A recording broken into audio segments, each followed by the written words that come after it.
If there were any period in time one would desire to be born in, is it not the age of revolution, when old and new stand side by side and admit of being compared, when the energies of all men are searched by fear and by hope, and when the historic glories of the old can be compensated by the rich possibilities of the new era? This time, like all times, is a very good one, if we but know what to do with it. We stand in this historic location on the precipice of dramatic change affecting our world. Technology is moving at a pace that is more rapid than humanity has ever seen before. The degree of complexity that we face as a species seemingly is surpassing our own ability to deal with that complexity and manage it. We have technological tools to be able to assist us in that effort, and yet it seems as though the world continues to devolve in so many ways, almost proving the physicists correct, that entropy seems to be the only real constant. The change itself is causing us to look inwardly and ask ourselves as a world the existential questions. Why? I believe fundamentally that interdisciplinary approaches to learning can be some of the most powerful ways to bridge the gap of what we perceive in the world as a lack of empathy. The reason I believe that is because we have moved into an era of time, especially over the last 500 or so years, where each and every one of us has really been pressed and compelled at early ages in our life to decide what we want to focus on. It's as if we won't even listen as a society anymore to people that bring polymathic, simply meaning many learning, approaches to the way we handle problems. We believe that complexity can only be answered with more complexity, when actually the only way to solve complex problems is with greater simplicity.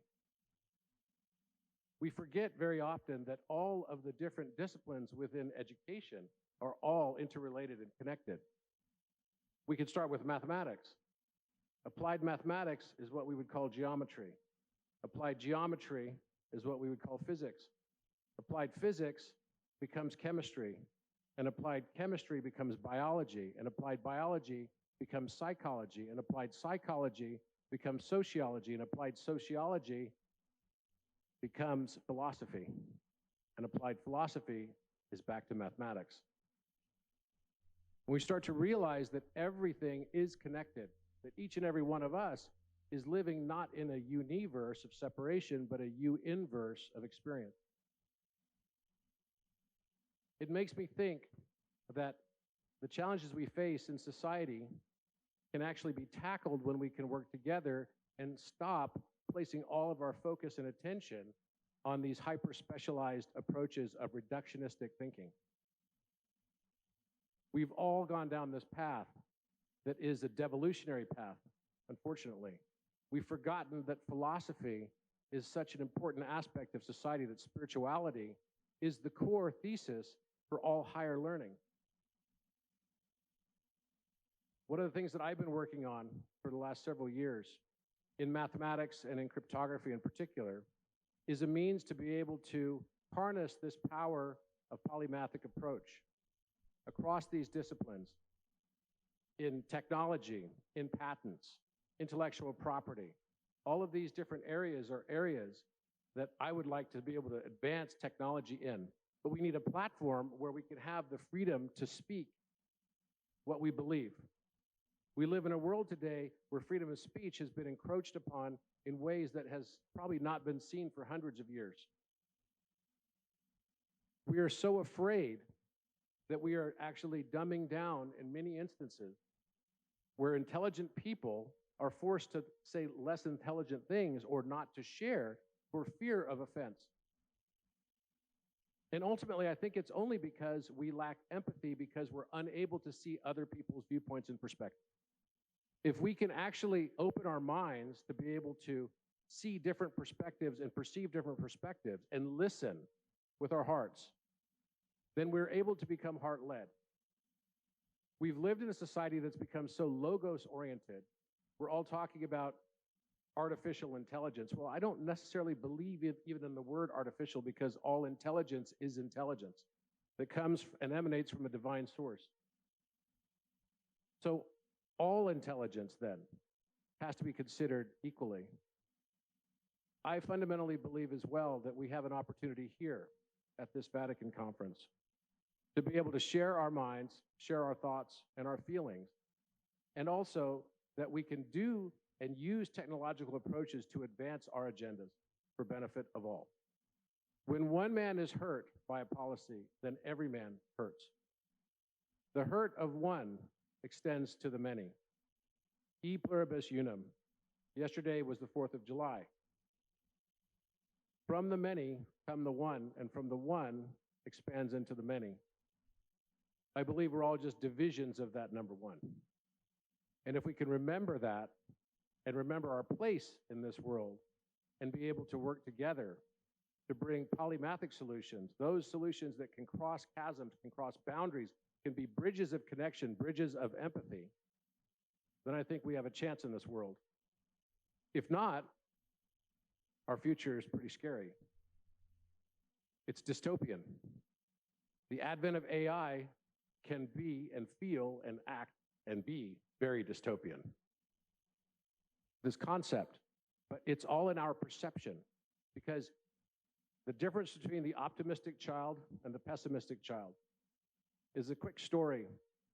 2 children that were 5 years old, their parents were concerned because one was optimistic and the other was pessimistic. So on Christmas morning, they asked a psychiatrist to do an assessment, and he wanted to do a little test for them. So he set up one room with all the best toys that any child could ever want at 5 years old. And he set up an outhouse in the backyard that was kind of like a barn and filled it with full of horse manure. He took the little pessimistic boy to the room with all the toys in it, swung open the door and said, "Merry Christmas. These are all your Christmas presents." And the little boy burst into tears. He said, "This is terrible." He goes, "Why? You have all the best toys in here. The best Erector set, the best Lego set, the G.I. Joe with the eagle eye, the whole thing."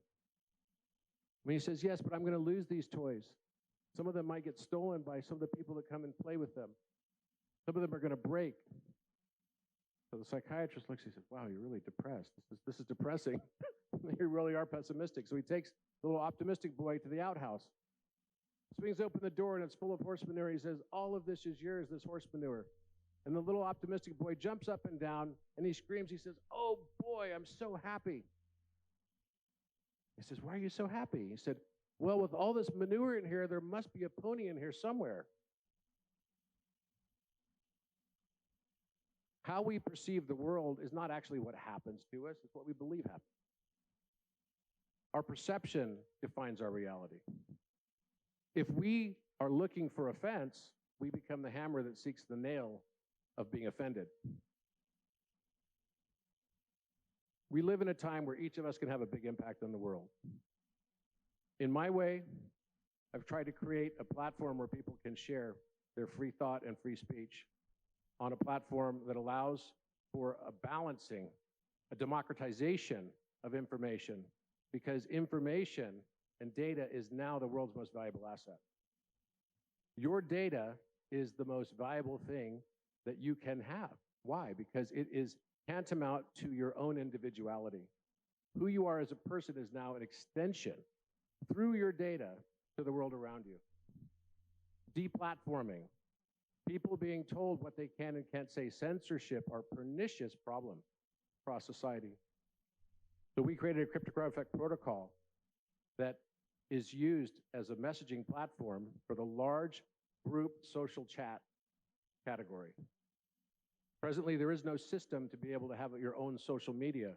We created that, and it's all quantum secure encrypted. The problems that we face in society can be tackled by each and every one of us if we work together, and if we're able to empathize. That's the muscle that we haven't exercised in so long. I encourage you here, while you spend this time here in this incredible room, and here meeting the other people, to listen with your heart. to realize that you are the most valuable thing in this universe, because through us, everyone is able to allow the universe to observe itself through our eyes. Thank you very much.